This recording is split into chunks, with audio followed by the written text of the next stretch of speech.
Good morning, everybody. Today we should be able to conclude Chapter 7, Blessed are the poor in spirit. It's a short but deep, heavy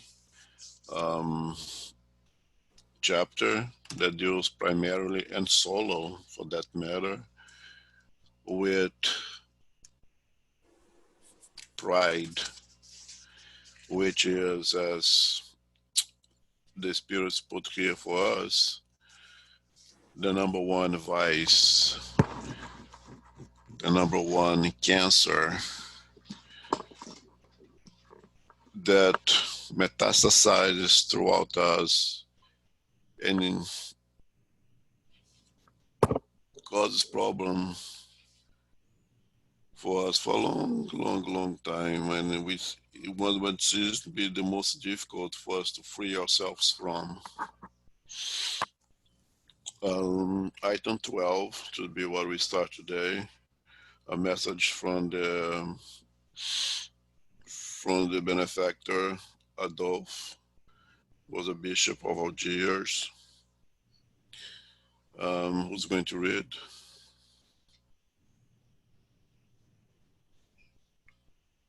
Thank you, Philip.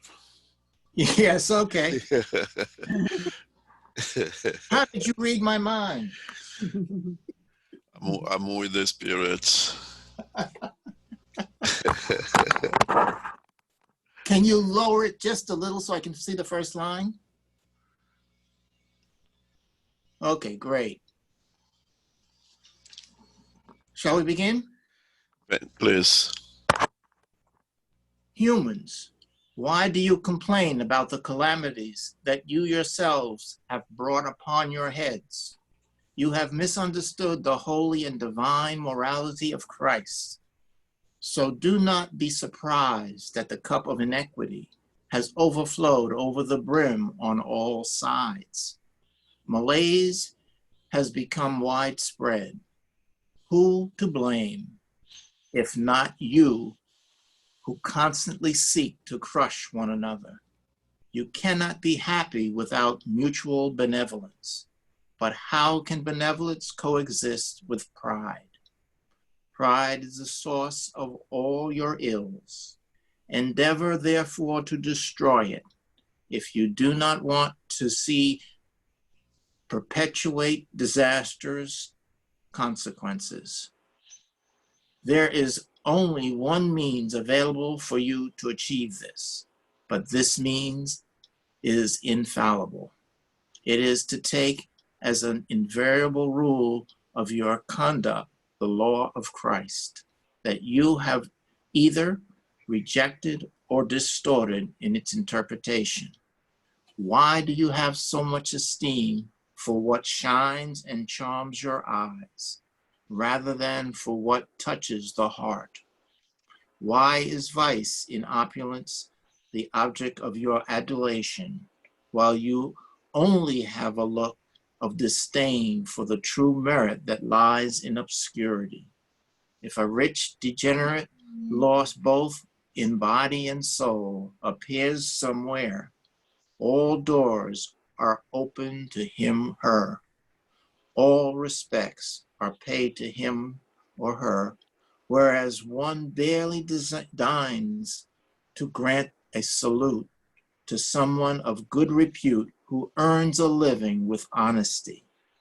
When the consideration given to individuals is measured by the weight of gold, whether because they own it or because the surname they bear, what interest can they have in correcting their faults? It would be different if the vice of gold was castigated by public opinion the same as the vice in rags is. But pride is indulgent towards everything that flatters it. This is an era of greed and money, you may say, no doubt. But then, why did you let material needs intrude on common sense and reason? Why does everyone want to rise above their fellow human beings. Today's society is suffering the consequences of such behavior. Remember, such a state of affairs is always a sign of moral decay. When pride reaches the final stages, this indicates an impending fall, because God always strikes the haughty. If God sometimes lets them go up, it is to give them time to reflect and to improve themselves under the blows that, from time to time, it brings over their pride to warn them. But if instead of lowering themselves, they revolt when the measure is full, it overturns them completely, and their fall is all the more terrible the higher they were. Poor humankind, whose selfishness has corrupted all roots, take courage, however, for in its infinite mercy, God sends you a powerful remedy for your ills, an unexpected help in your distress. Open your eyes to the light. Here are the souls of those who are no longer living on earth, coming to remind you of your true duties. They will tell you, with the authority of experience, how paltry are the vanities and the grandeur of your fleeting existence in comparison to eternity. They will tell you that the greatest among you are those who have been the most humble of the little ones here below, that the ones who have loved their brothers and sisters the most are also the ones who will be the most loved in heaven, whereas the mighty of earth, if they have abused their authority, will be reduced to obeying their servants. Finally, they will show you the charity and humility these two siblings holding hands are one's most effective means of obtaining grace before the Lord. Adolphe, Bishop of Algiers, Marmaid, France, 1862. Thanks, Philip. So we have agreed before that one of the characteristics of the more elevated spirits, the more enlightened spirits, is the frugality with words, is an, an amazing ability to synthesize in few words tremendous amount of information, tremendous amount of teachings.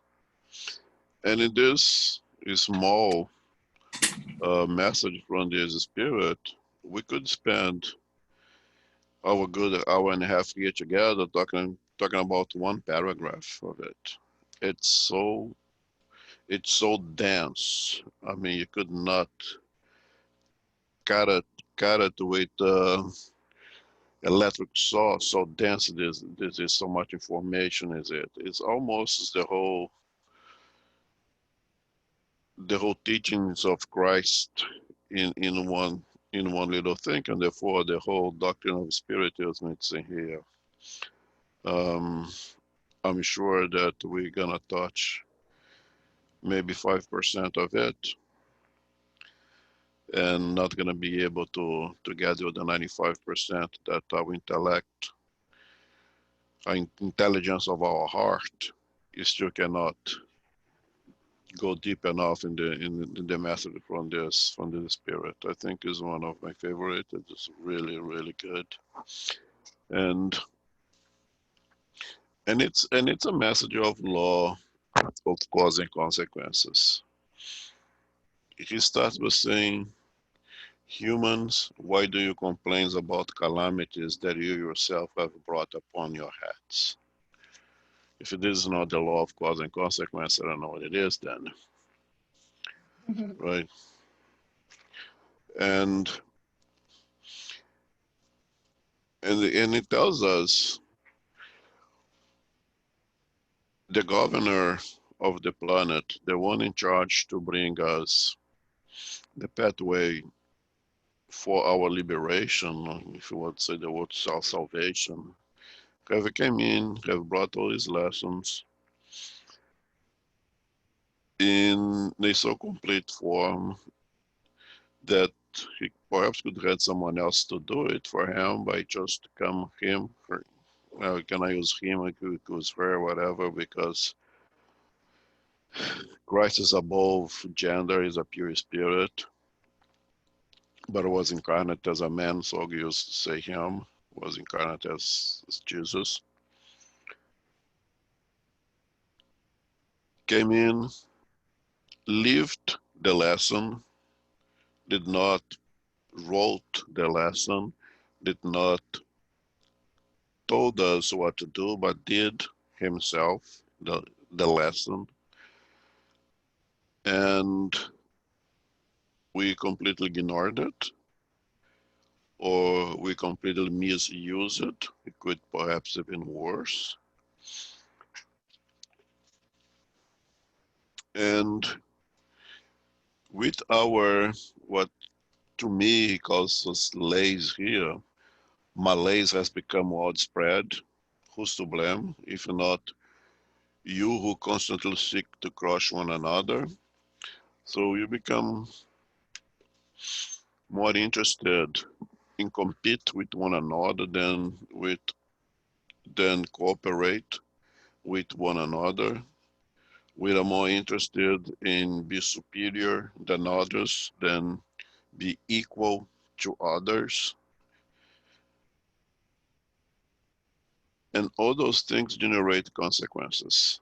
And the consequences are all of them towards the negative, towards that leads us to problems. And you just have to look around us today. You just have to feel the world that we live in today to see that he is absolutely correct.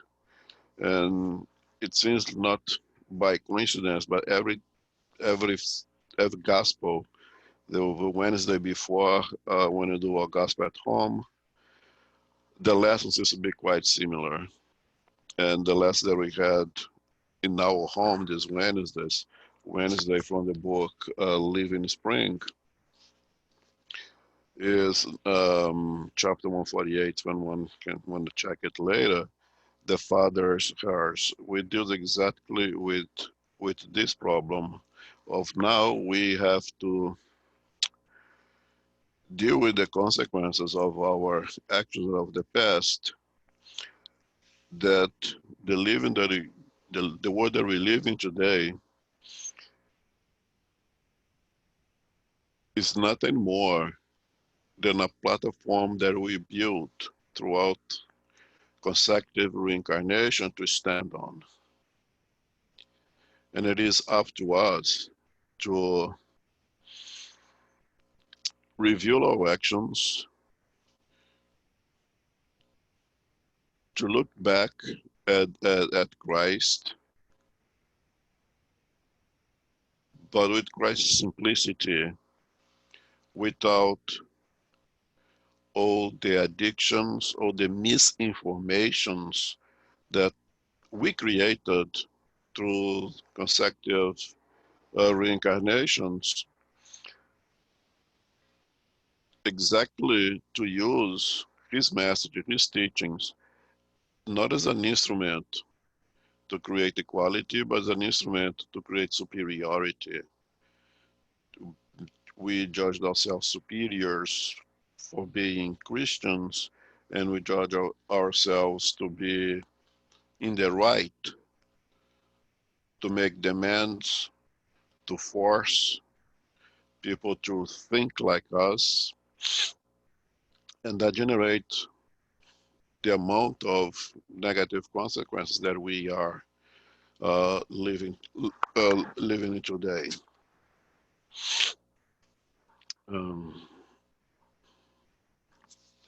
but then, he, as always, the good spirits will not leave us in a state of absolutely depression, ready to commit suicide. because they bring hope. They bring hope that tells us, don't worry about it. And it says, God sent you a powerful remedy for your ills, an unexpected help in your distress. Open your eyes to the light. Here are the souls of those who are no longer living on earth. So Adolf is telling us here this: it is true everything that has said so far. Those are facts. Those are historical facts. It's not opinion. These are objective facts. You've done this to yourself. You have to deal with the consequences of it. But don't despair. Don't lose hope. On the contrary, hold strong to hope.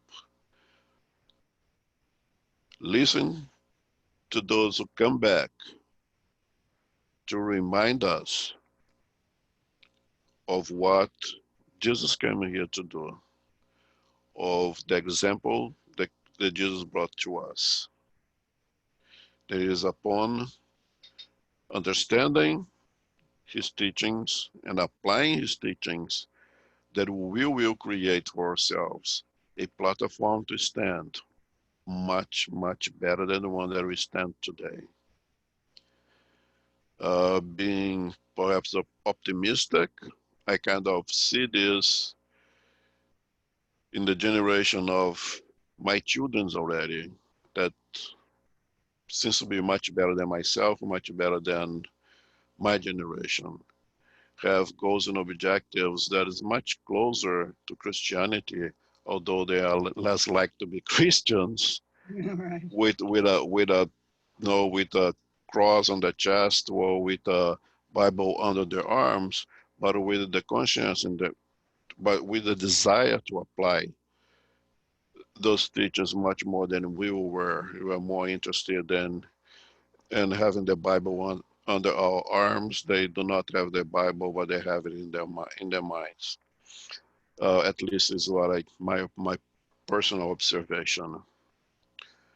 Not as much interested in possessions as we were. Not much more interested in competition as we are and we were. So we can see they creating a better platform for themselves, and hopefully when we come back, we are not going to mess what they are starting to build right now. Um, what starts as being a very hard description of ourselves ends with a message of tremendous amount of hope that reviewing the teachings of Christ, removing all the dogmas, all the truth is the falsehood, the misguided informations of Christianity that we created to favor ourselves, to give us an edge in our desire for superiority, to crush everything that does not look like us, that does not think like us.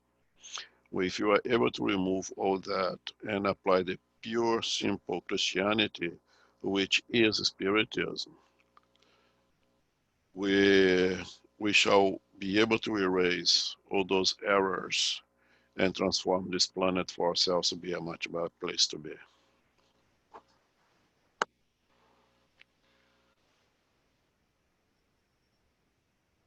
Comments? Questions?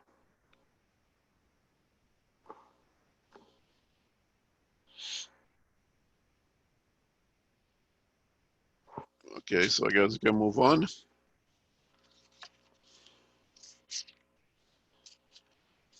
This is also very, very, very interesting. The mission of intelligent human beings on Earth.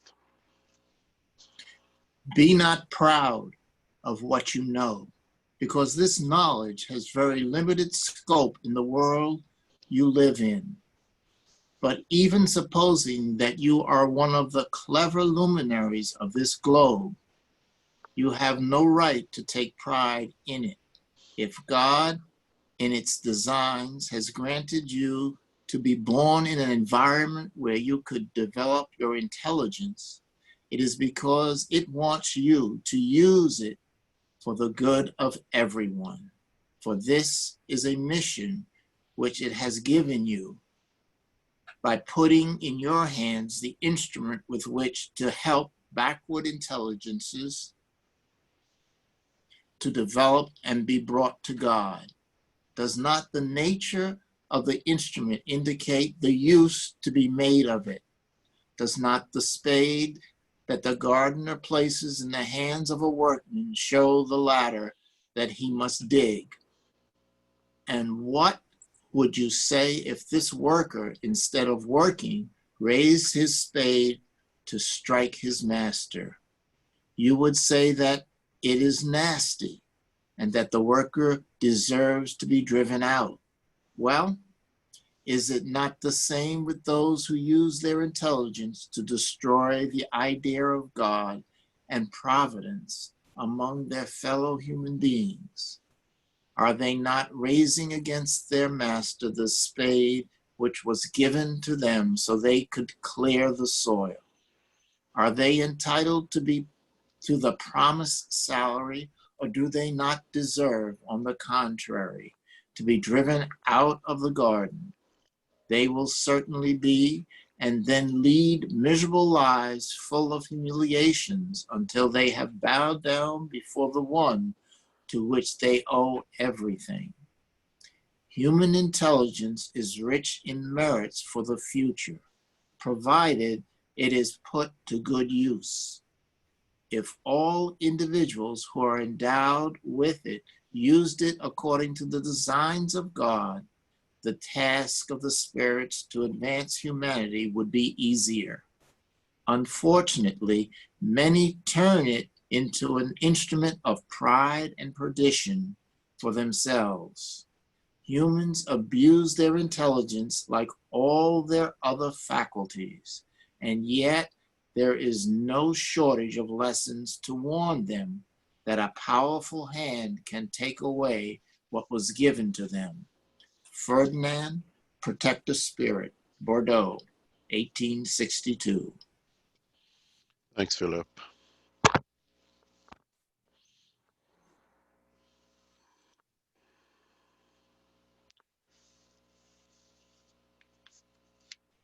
So we commonly say also, let's say that 1,000 times perhaps, that it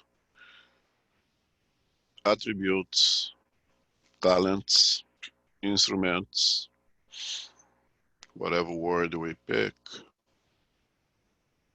are neutral. They do not have a quality of good or bad,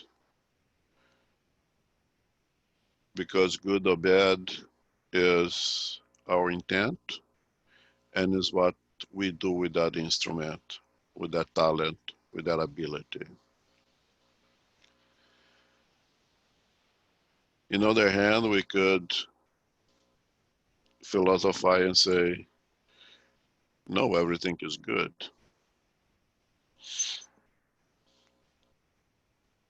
Because God is good and everything that comes from God is good. And I don't think anyone would disagree with that.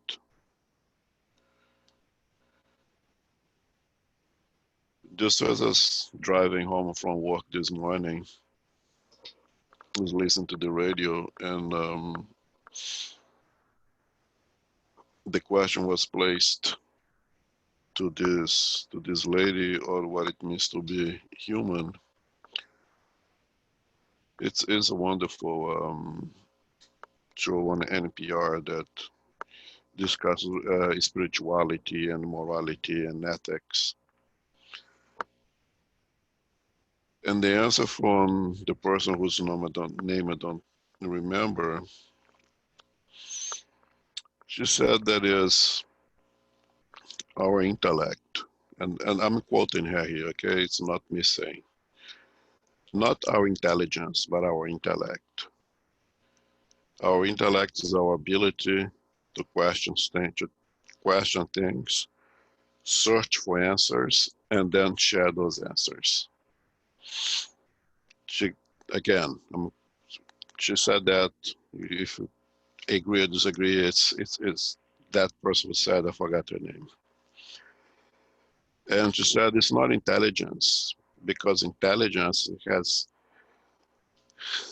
has been misused, has brought us so much problems that she doesn't think the intelligence is what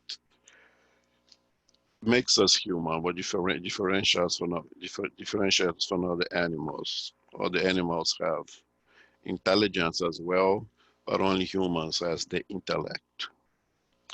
And it is the intellect that leads us to the divinity. It is the intellect, is our necessity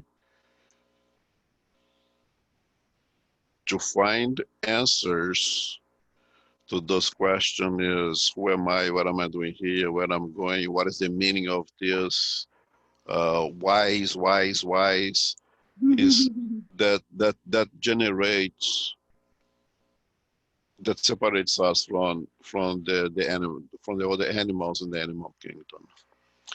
I think it's a very eloquent answer. I think I agree about 98.37% with everything he said. Okay, I just think that intelligence is absolutely neutral, in which, as the spirit here lets us know, it's what you do with it that really matters. And I like when the spirit said, if God if God provides you a reincarnation in an environment where you could develop your intelligence. Because the truth is, if you take the brilliancy of Socrates, of Einstein, of whoever you think of being very smart, and put this person to reincarnate in an environment where it will not have access to develop its intelligence, it will not become dumb. It will not regress, but you will not be able to express all that brilliancy in an environment where he has no access to expand it, to put it out. So it is indeed a, a blessing. It is not a gift, but an opportunity to work that God provides us when allow us to reincarnate in an environment where we can, one, express our potentials, two, increment, develop, augment on that potential. Because again, as the Spirit puts here, fool are you if you start to think yourself to be, also smart. Because in this, our intelligence in this world, it's go to some of these spheres of existence, we'll be like little monkeys jump from tree to tree relative to their intellectual ability in other planets, in other spheres, much more evolved than what we are. We're going to be really fool if we haven't not learned from Socrates that all I know is that I know nothing. And upon the moment that I start to think myself that I know enough, what have I done? I close the doors for learning. Because if I know enough, I know enough. I can't put any more water in a glass when the glass has received enough water. You just can't. And what caused that if not pride? So the humbled individual, the individual who have the opportunity to express the intelligence, to augment the intelligence, will likely to use that instrument for good when associated with moral values. On the other hand, the individual has the opportunity, the blessing, the merit to incarnate in an environment when it can develop that intelligence, can express that intelligence without the moral precepts, the moral concept, that individual has at least a big at risk of misusing that instrument and create more harm than good, not only for ourselves, but very often to many. Because the truth is that the intelligence is a very powerful instrument. Is an instrument that can create tremendous amount of goodness and tremendous amounts of destruction if misused.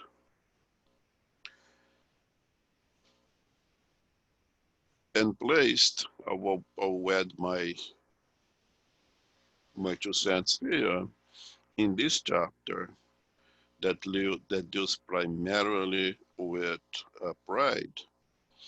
I would say the intelligent individual with the potential of create immense amount of things, just things, not good, not bad. If pride is still the major component in that person's heart,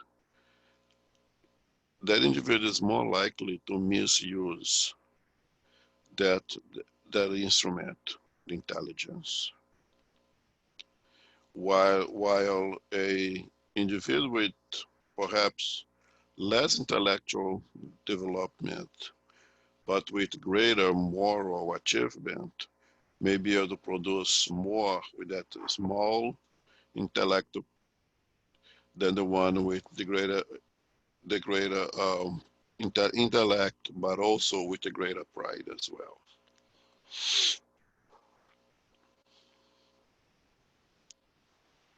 Okay, comments, questions, disagreeing, revolted?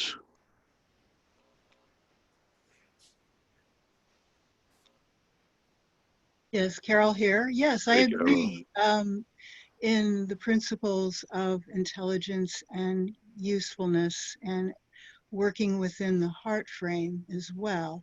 Those two combined are a great way to balance what we would say intellect going off course. So I subscribe to the usage of the intellect as well as the heart. I agree. Thank you. So what about the question, what makes us human? What does it mean to be human? Would you agree that lady who says that it's our intellect that makes us search for answers, and in that search we end up finding divinity? I think that's quite eloquent.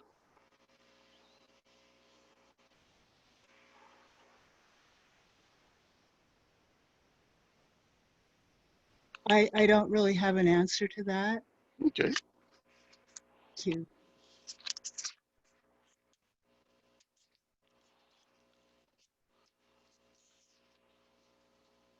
All right, so let's move on. Chapter 8. Blessed are the pure in heart. Let the children come to me. Blessed are the pure in heart, for they shall see God. Matthew 5:8. And they were bringing children to him that he might touch them, and the disciples punished them. But when Jesus saw it, he was indignant and said to them, let the children come to me. Do not hinder them, for to such belongs the kingdom of God. Truly, I say to you, whoever does not receive the kingdom of God like a child shall not enter it. And he took them in his arms and blessed them, laying his hands on them. Mark 10:13, 16. Purity of heart is inseparable from simplicity and humility. It excludes all thought of selfishness and pride. This is why Jesus takes childhood for the emblem of its purity, as he takes it for that humility.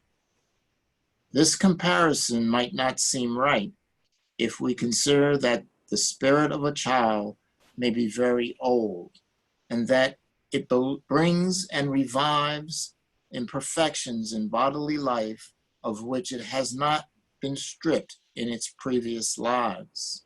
Only a perfected spirit could give us the type of true purity. However, it is exact from the point of view of current life. For the little child, not yet able to manifest any perverse tendency, offers us the image of innocence and candor. Therefore, Jesus does not say absolutely that the kingdom of God is for them, but for those who are like them. Since the spirit of the child has already lived before, why does it not show itself from birth for what it is? Everything is wise in God's works. A child needs delicate care, which only maternal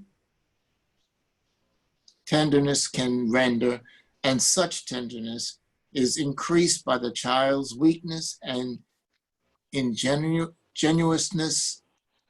For a mother, her child is always an angel, and it has to be that way in order to win her solicitude. She would not have the same care toward her child if she found, instead of naive grace and childish features, a developed character with the ideas of an adult, and even less if she was aware of her child's past.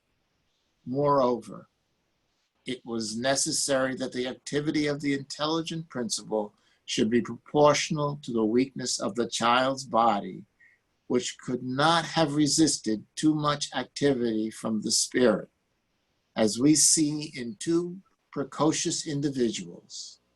That is why, with the approach of a new incarnation, the spirit enters a state of turmoil, gradually losing consciousness of itself. It is, for a certain time, in a sort of slumber during which all its acuity remains in a latent state. Such transient state is necessary to give the spirit a new starting point and to make it forget, in its new earthly existence, the things that could have hindered it. The past, however, reacts to it. It is reborn into life larger and stronger, both morally and intellectually, supported and seconded by the intuition which it retains from acquired experience. From the birth onwards, such ideas recover their full vigor. The person's limbs and organs are developed, whence it may be said that during the first years, the spirit is truly a child, because the ideas which form the basis of its character are still dormant. During the time when its instincts are dormant, it is more flexible, and for that very reason, more accessible to impressions which can modify its nature and make it advance, thus making less difficult the task imposed on parents. The spirit, therefore, puts on the robe of innocence for a while. And Jesus is right when, despite the anteriority of the soul, he takes the child as an emblem of purity and simplicity.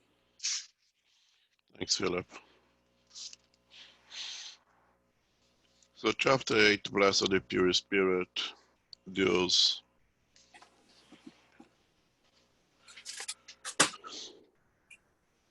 with our need to unlearn things, to kind of do a cleanup, so to say, a spring cleaning in our hearts and minds, and purify our hearts and minds to be like a child.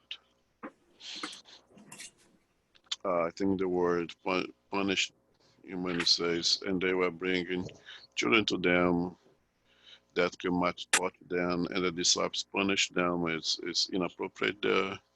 The disciples, as much as I know, was trying to kind of give Christ, Jesus, no, not Christ, Jesus, a break, allow him to get some rest, and those kind of protecting uh, Jesus from the crowd, and there is no punishment in any way there, in any way that you can imagine there. But Christ, of course, as a teacher, used every single opportunity of his time here to teach us something. He used another opportunity to bring us an important lesson, and that exactly that. That if you want to advance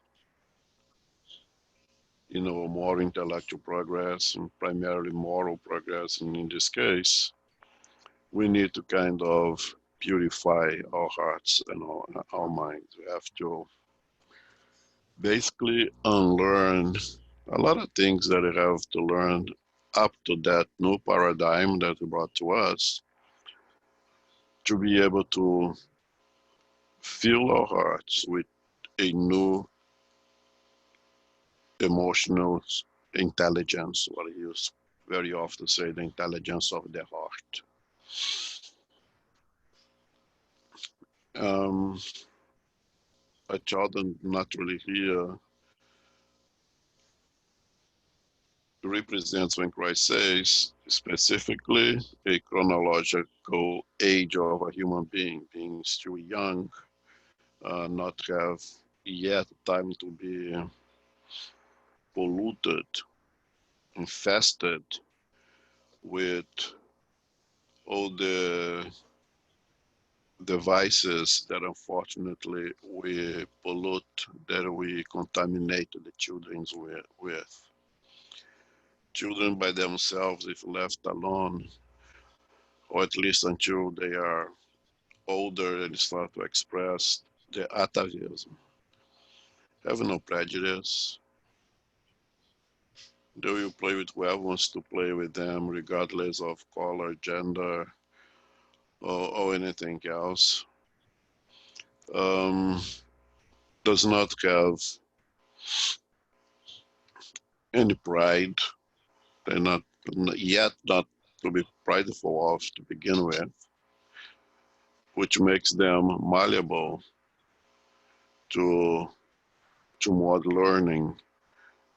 And that's exactly the message of Christ in this message, that we have to become malleable to him, to his teachings, to what he's bringing, to a completely new paradigm. Not new in the sense that has never been said before. Okay, I mean, truth. The truth is the truth. The truth has been said way before Christ by as we believe in Spiritism, by the messengers that he himself sent to teach and to guide us in many regions of the globe. There cannot be more than one truth, and would be selfish and unrealistic to believe that what Christ brought, Jesus brought, was completely original, in which was not, and we know that. And you just have to look at books that was written before Christ, and you see those truths right there and there. Because again, there is just one truth. And anyone who's saying that truth in any time of our existence will be the same truth. It may be dressed in different ways. It may be expressed in different ways. It will use the folklore, the culture of different parts of the globe, but it will be the same message. It will be absolutely the same message because there is only one truth again. So Christ brings a new paradigm, perhaps something that he could accept, I guess not, at least not common. Christ brought perhaps a little bit unique. One is the idea of a loving, caring father instead of a powerful, vindictive, watchful judge and punisher. That was pretty much prior to Christ the idea that we had of God. The concept of being a God in such an intimate um, concept as a father, as someone who is there with us at all times, it was something, perhaps something new. That was a new thing.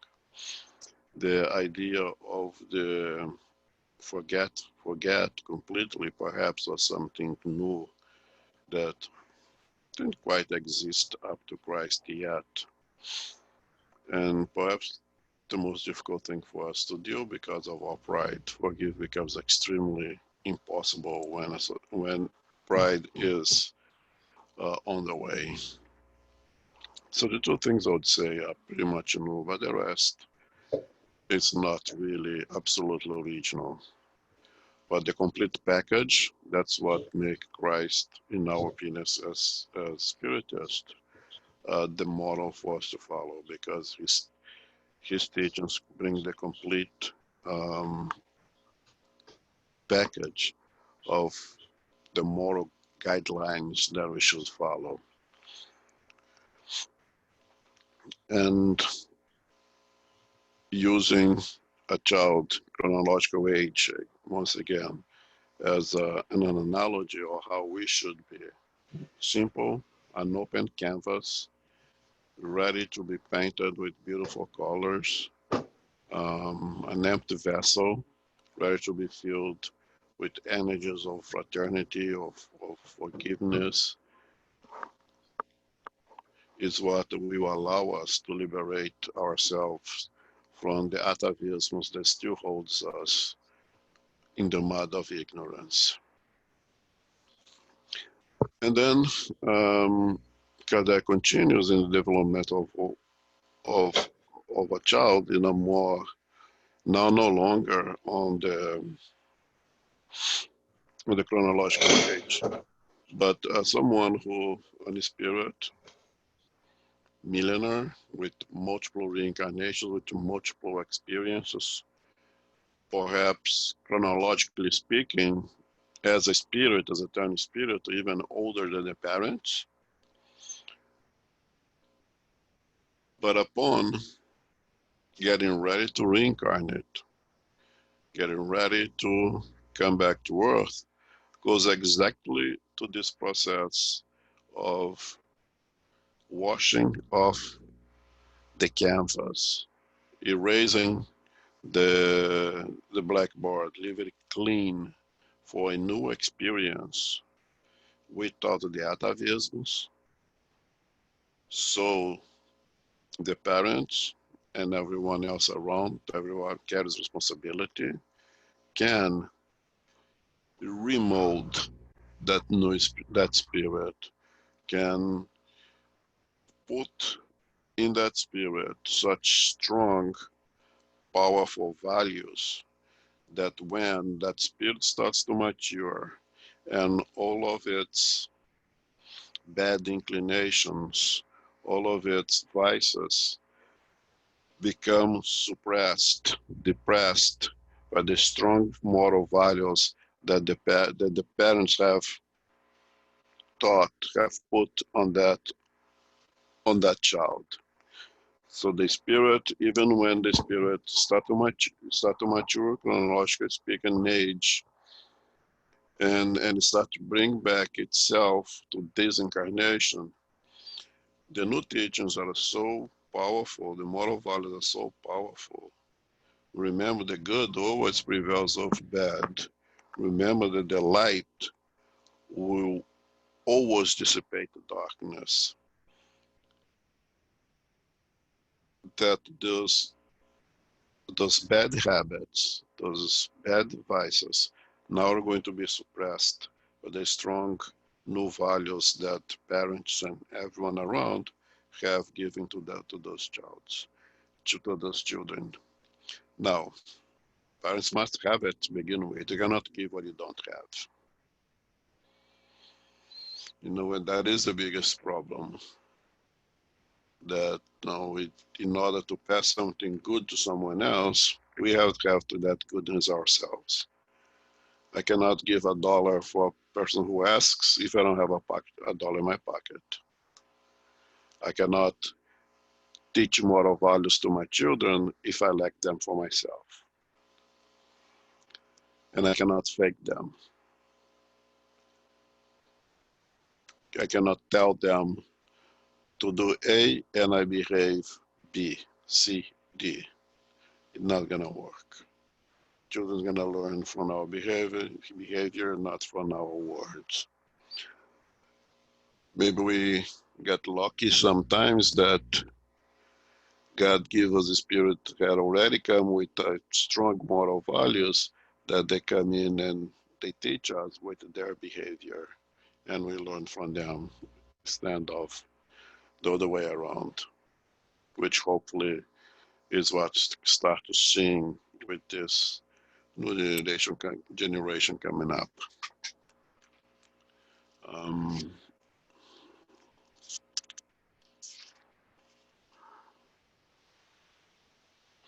and for anyone who questions, and it's a common and valuable question, and I think that we begin to really understand the Spiritism when you start having those questions of the value of the veil of forgetfulness. Wouldn't it be more valuable if I, upon reincarnated, bring with me my entire self, everything that I have been in the past, so I can learn better, that I come with knowing what I have to do from the beginning, that I would have a better guidance, so to say, to accomplish my goals. And I think this passage explains and is very clear of why not. Why the veil of forgetfulness is not only a blessing, I think it's the only way that it would be able to succeed. I think if parents and children knew who we were in the past, perhaps the human species would be eradicated already. It would be such a huge amount of infanticide, that the human race would be probably you'd erase ourselves. Because if you are coming together to resolve issues of the past very often, very commonly, we we would probably not be able to deal with our own past. We would not be able to deal in our relationship with our parents, with our siblings, and would probably be a lot of bloodshed. On the contrary,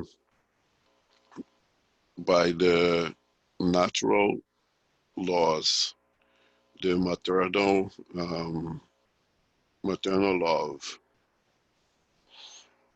the necessity to perpetuate our own genetic pool. You're not really interested in the survival of the species. We are really interested in a very selfish way, and it's the way it is in our own genetic pool. We protect our children, and in order to protect our children, we develop a kind of love towards them. And when you put that love into action, that's when perhaps enemies of the past becomes lovers in the good sense, of course. Someone who love one another without interest, without any physical interest, when that love is applied. Um, it is a design of benevolence that allow us to transform enemies into friends and increase continuously the idea of the human family.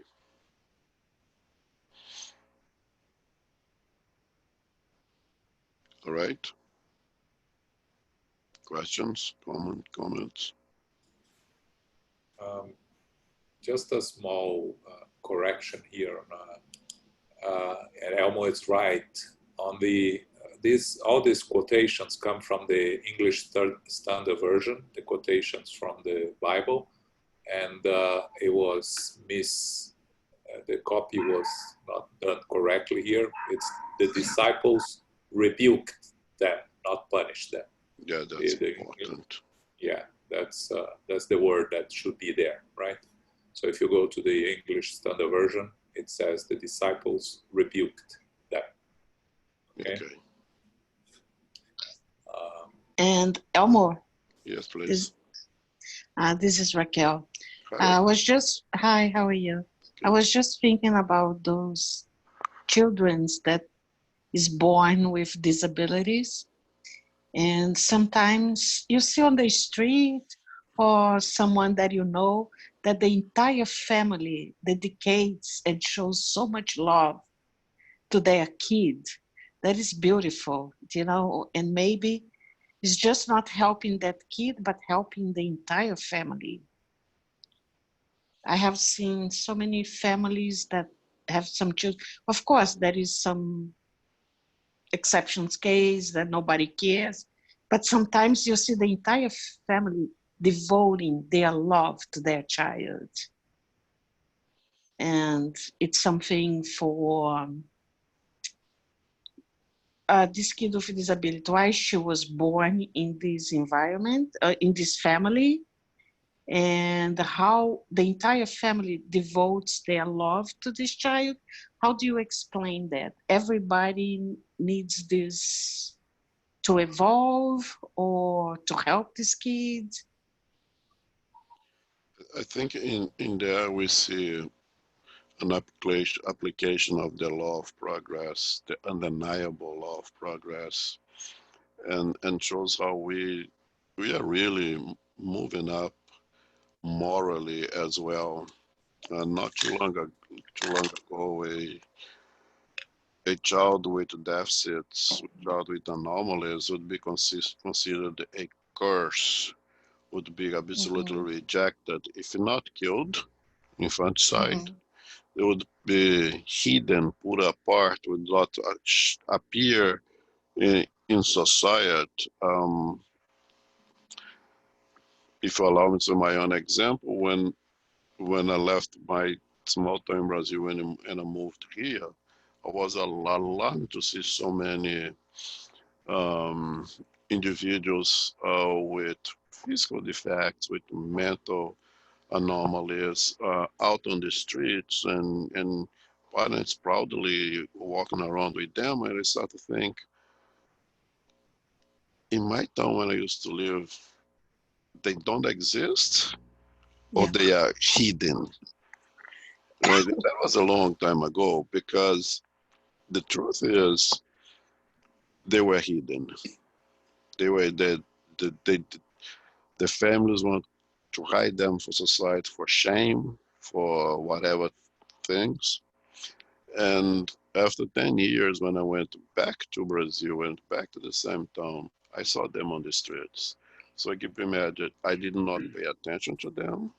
They were always there, and I didn't pay attention. I, in my own ignorance, kind of closed my eyes to them, or their families was hitting them. And then talking about that around, the conclusion that I get is that indeed the families decide to put them out, stop hiding them, let they show their love to those kids out on the streets, which to me is a tremendous show of moral progress.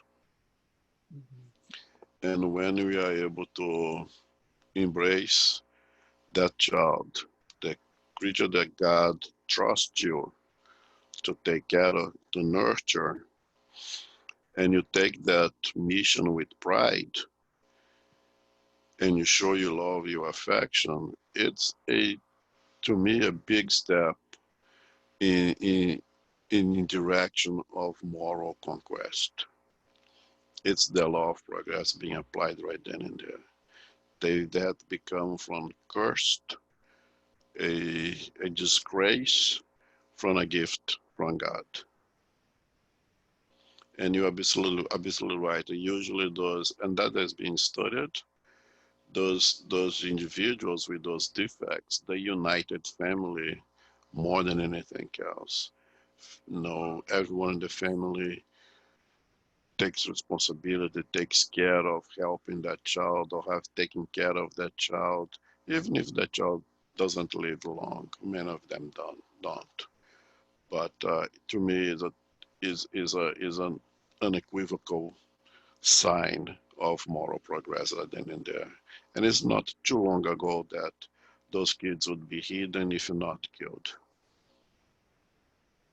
Yes, I agree. And even when they say that it's not good for us to know who the kid did to you, right, in the past, because otherwise, how are you going to love that kid, right? Because you're going to have your prejudice if you know that that child killed your brother, for example. Mm-hmm. So when they say the laws of God is divine, it is really true, because otherwise, how are we gonna look at I look at my sister, know that she killed me, or she did something, or she stole me, or she did something on other incarnations. Yeah, everything makes sense.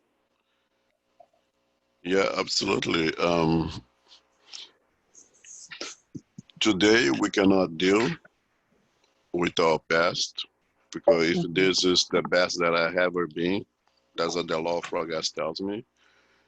That this spirit that's now playing the role of Elmo is the best that spirit has ever been. Why do I want to look back? What Yeah, sort of think I see something even worse than this? My goodness, no, I don't want to see. Right? And if we yes, cannot deal with our past in our relationship of the past, if my mother was my enemy, if my sister's the one who killed me in the past, all kinds of things, you always look at the negative in this case, right? If I cannot deal with this, in the future when we evolve, that you can deal with that, then you just don't care anymore. Because if we evolve to the point that you can deal with those things, basically, you don't need to look back anymore. We have matured, have grown up enough that it would be like adults playing with children toys.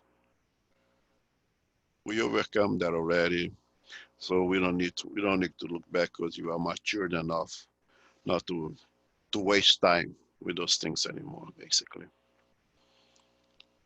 But right now, it's an absolute necessity develop forgetfulness in very, very, very rare occasions, the revelations may become necessary for the treatment of some very specific problems.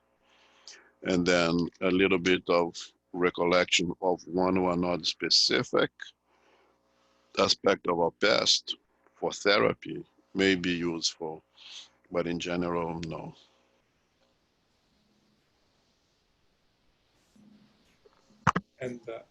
And really, you just have to look at your tendencies to kind of understand your past, right? So if you have a strong aversion for a determined situation or place, there is something there. You don't really need to know exactly what it was, but it's something that you definitely need to work, right? I was watching a beautiful movie yesterday about Madame Curie. It's on Amazon Prime that you can watch. The inventor of the discover. She discovered radium, right? And Yeah. she received a couple of Nobel Prizes. And she has an absolute aversion of hospitals.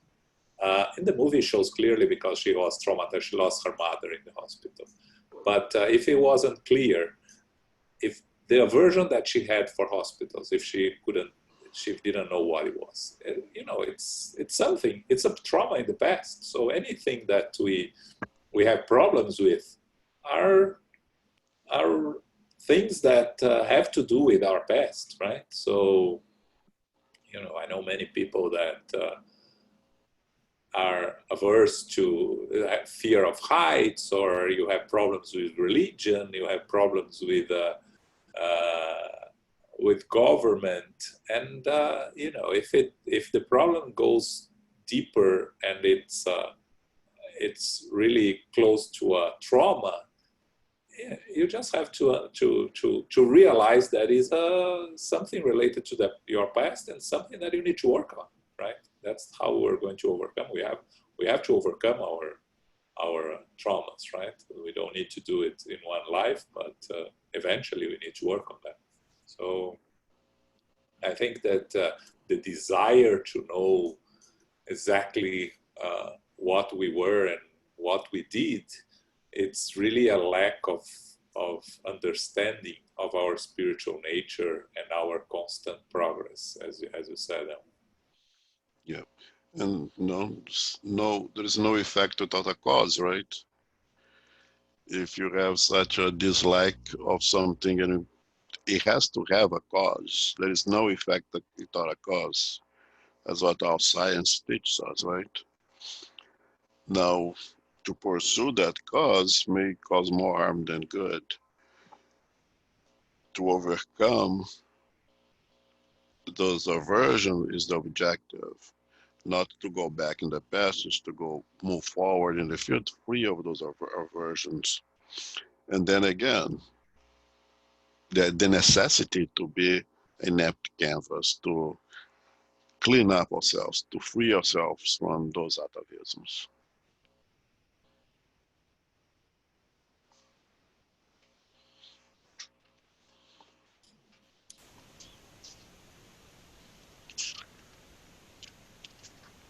Okay?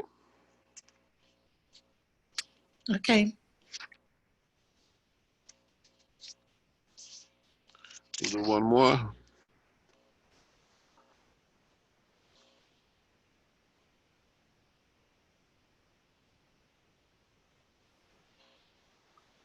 Sin through thought, adultery. 5. Have you heard that it was said, you shall commit adultery?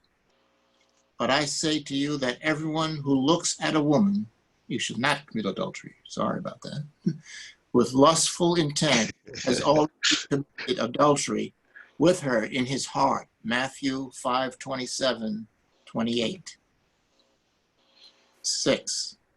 The word adultery should not be taken here in the exclusive sense of its proper meaning, but in a more general sense. Jesus often used it by extension to designate evil, sin, and any other bad thought, as for example in this passage.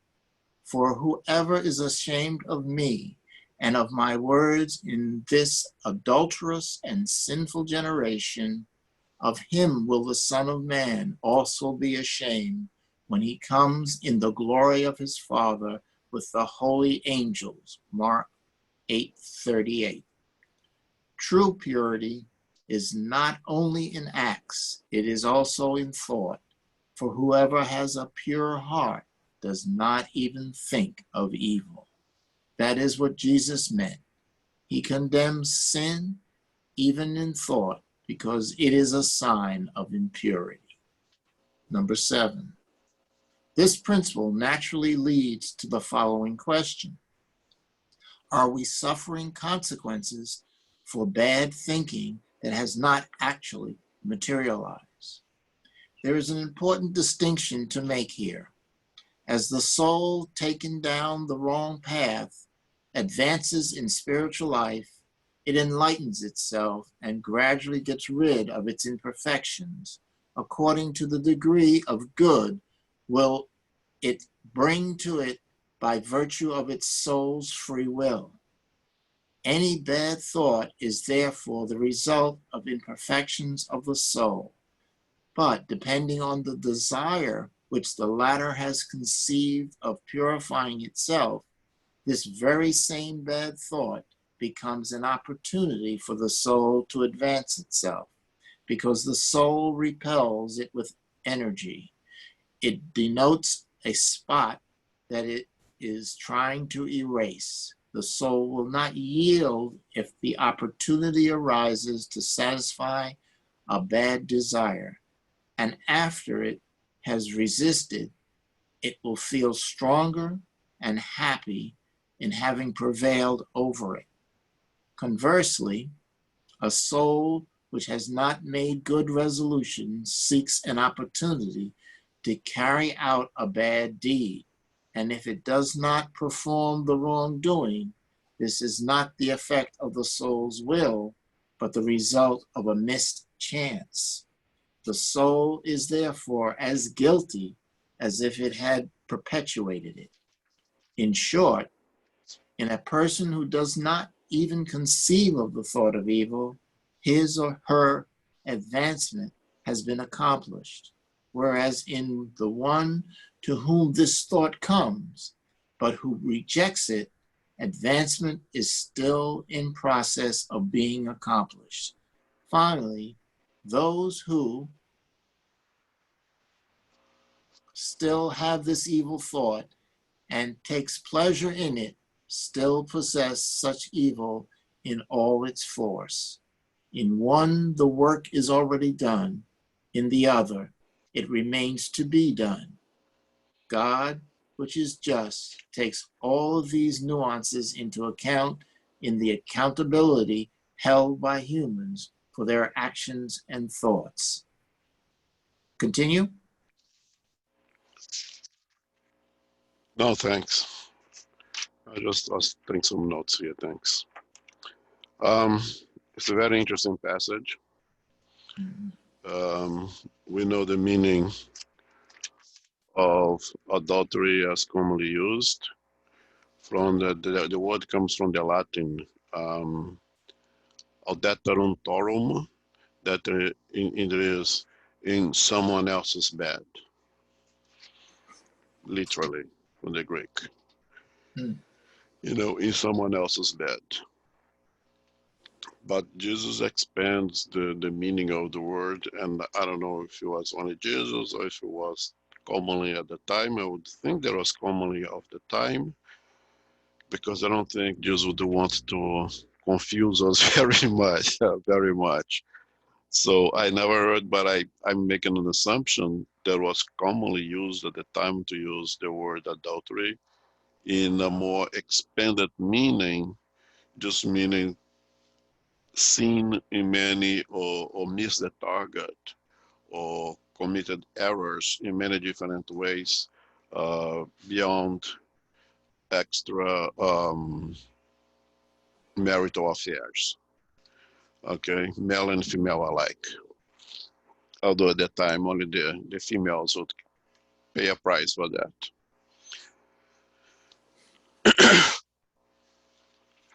So Jesus does expand the meaning of the word adulterers as for many other possible vices, and goes beyond that. And those lies that you commit, crimes against the natural law, adulterous sins, only by thought.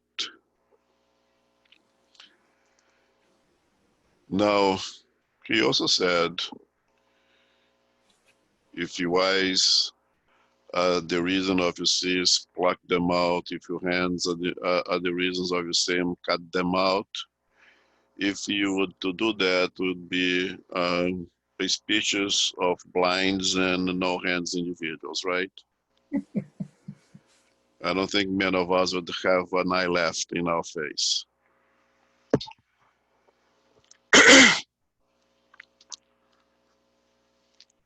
to take this with a more reasonable way.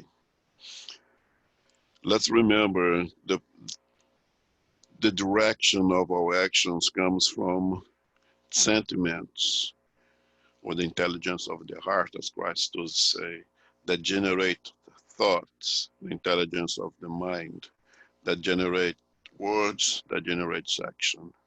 So everything starts, in essence, with the moral qualities of the spirit. The moral quality of the spirit is the genesis of sentiments. The more evolved the spirit, the more pure you'll be those sentiments, more close to Christ.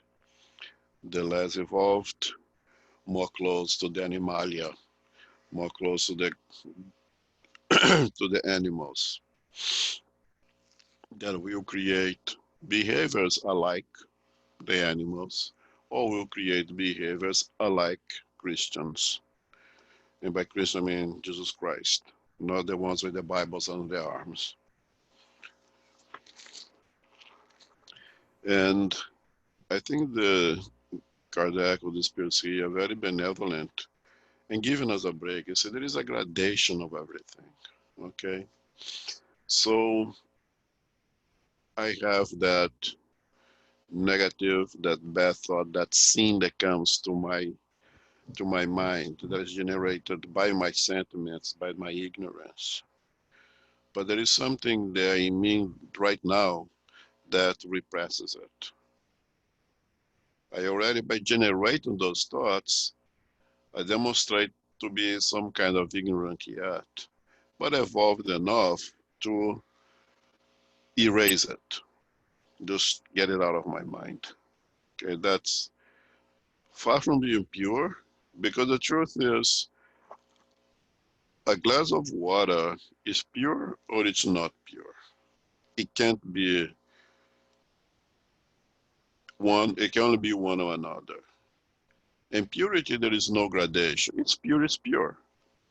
It's H2ON, period, right? But if I convey, put one drop of blood in that glass, now it's a glass of water with one drop of blood. It perhaps not even gonna get a pinkish color. No, let's put an 8 ounces glass, okay?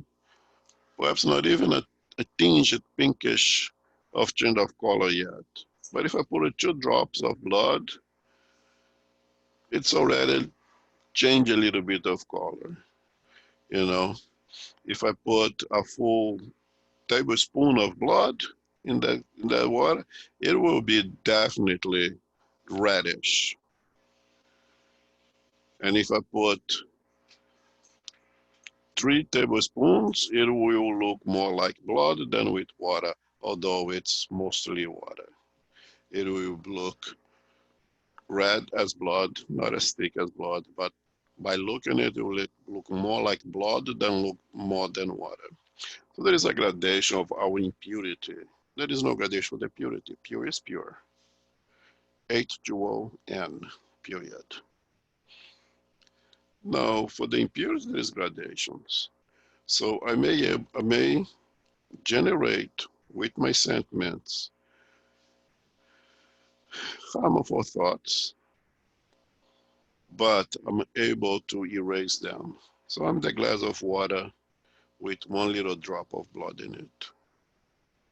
Now there is those who have, of course not me, those who have the thoughts, the sentiments generate the thoughts. They have the thoughts, they want to act, they have the opportunity to act, and they make a decision not to act. So this is already someone with 2 drops of blood in the water, right? Not really good so far. And there is one, there are those who generates the thought, remains the thoughts, wants to act, but does not have the opportunity to do so. That's one that is pretty much committed in rudeness and animalia right there. You would also say the word lucky over here, but it's just no. Lucky prevented them from going ahead. They didn't have the opportunity. You know, if I had the opportunity, I would kill that person. But thank God, I was prevented. God prevented me to commit that murder, right? And there are those who have the sentiments generate the thought. They retain those thoughts. They want to act on those thoughts. They create the opportunity. The opportunity shows up to them, and they act on it. So those ones are really in the level of the animals here already. Someone not only generates the thoughts, but wants to act, and if opportunity is given, they go ahead and they act. So what you see here is this gradation in our moral progress. At one point, we were that glass of water, the bottle looks more like blood. Given the opportunity, if I would steal the neighbor's wife, or steal the other neighbor's cows, and because I can, the opportunity shows up, I'm strong, I do it. Then there are others that I would steal my neighbor's wife if I had the opportunity, but I don't have the opportunity, I don't act on it. And there are those I'm thinking of my neighbor's wife all the time, but I know that it's not good to do anything about it. Although I'd like to, I won't do it. And there are those who have thoughts of the neighbor's wife and erases it naturally because there is, again, the moral values that depresses the vices. It's still not pure yet. Because again, you are pure or you're not pure. But in this gradation, you can see over here that step by step. So yes, you already seen by thought, because you already created those sentiments. You a spirit create those sentiments that generate those thoughts. But we are much, much closer to perfection, to purity, than to the animalia if you are able to depress those thoughts, to just erase those thoughts from your mind.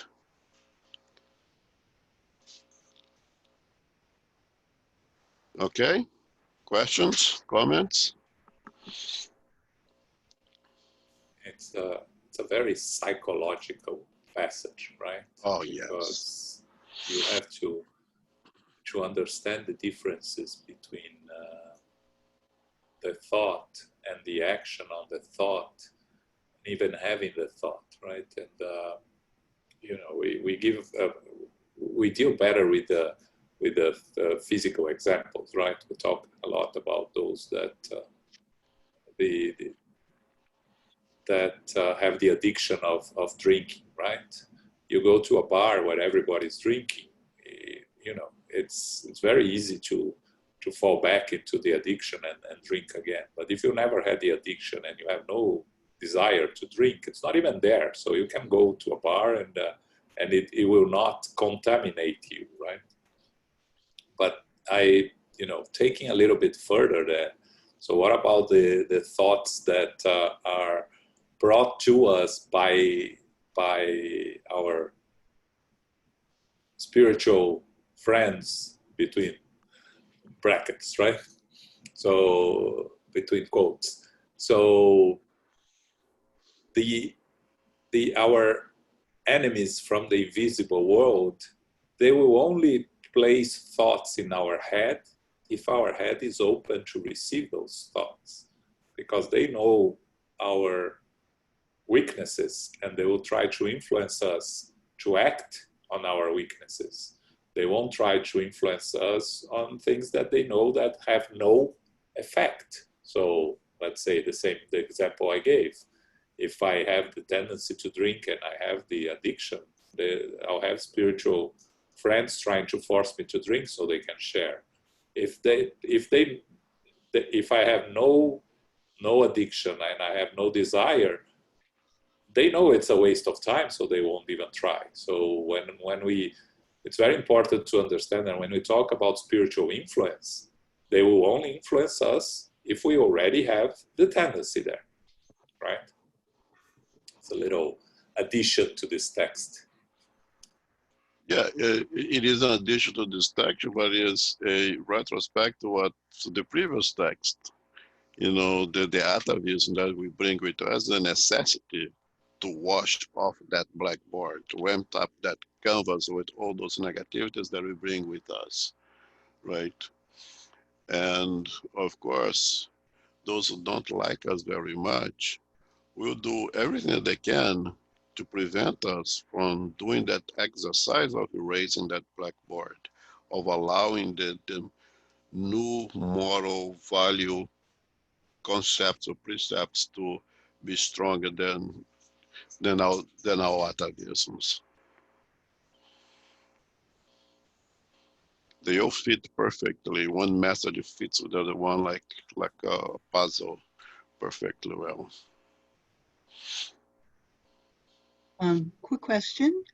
What about items that perhaps are in our unconscious or subconscious parts of our being? Would that be included in what you're speaking about? Yeah, those would be the atavisms. There is the subconscious, if that is the word I do not know, or unconscious. These things that leads us towards one or another behavior. But again, everything will follow this pathway. Sentiments generate thoughts, thoughts generate words, thoughts generate action. But it will begin with the sentiments. And the sentiment is what really emanates from the spirit and may be being generated by our old self, by our old experiences that we do not have a clear perception this reincarnation, but are there. That's why perhaps we call it the subconscious, the subconscious, and so on and so forth. I don't know psychology very much. But yeah, absolutely. That definitely is atavic behaviors. Because again, as Jean has said, there is no effect without a cause, right? So even the things that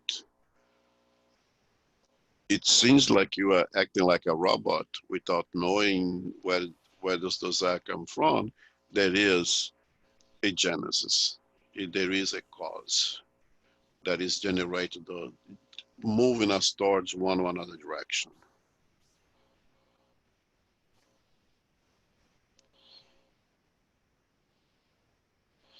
Okay.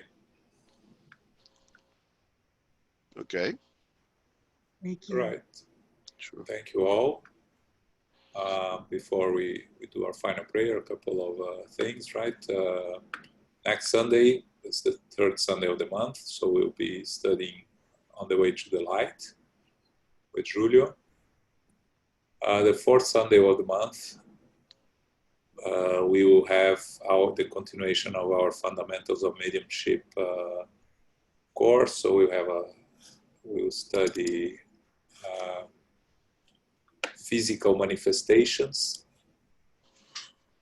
and reminder of our Monday Gospel at Home meeting at 7:30, that you should have the information on our website that we started this past week, and we'll be having every Monday now, except from 7:30 to 8 is a reading from the Gospel, a big comment, and then a meditation prayer, final prayer. Okay, you're all invited. Carol, you do our final prayer? Sure, yes. Infinite Creator and Divine Providence, we are grateful today to be together to study from the Gospel teachings. We are grateful that we have this opportunity, that we can link up to increase our unity and our connection with each other and to further the studies. We give thanks to the spiritual benefactors, the mentors, the good spirits who are with us, guiding us, aligning us with the higher teachings. We are truly grateful. We give thanks for what we have learned today, that we understand that the items in our perspective that we can change, such as pride, greed, vanity, and arrogance, can be shifted. We strive that we can go forward to increase our charity and our humility and our purity. We know that pride goes before the fall, so let us be aware. Let us take stock of ourselves. Let us take stock of our actions, our thoughts, and our feelings. May we put these things into practice to uncover those things that might be a difficult stepping stone to get across. We pray and we earnestly believe that we can shift, we can take the time to lessen these vices. We can change these vices into virtues. As we close this meeting today, may we continue with our studies, with our mindfulness, and with our prayers. May we continue to know that we are never alone, that we have the guidance of the spiritual benefactors who are with us as we do our part. We ask for safety and protection for all those who are with us today, with our family members, our continued assistance with them. May we bring forth a greater light, a greater awareness, and may we bring forth a greater humility in our lives. As we close now, may we go forth in safety and as beacons of light. We close now and go forth in peace. So be it.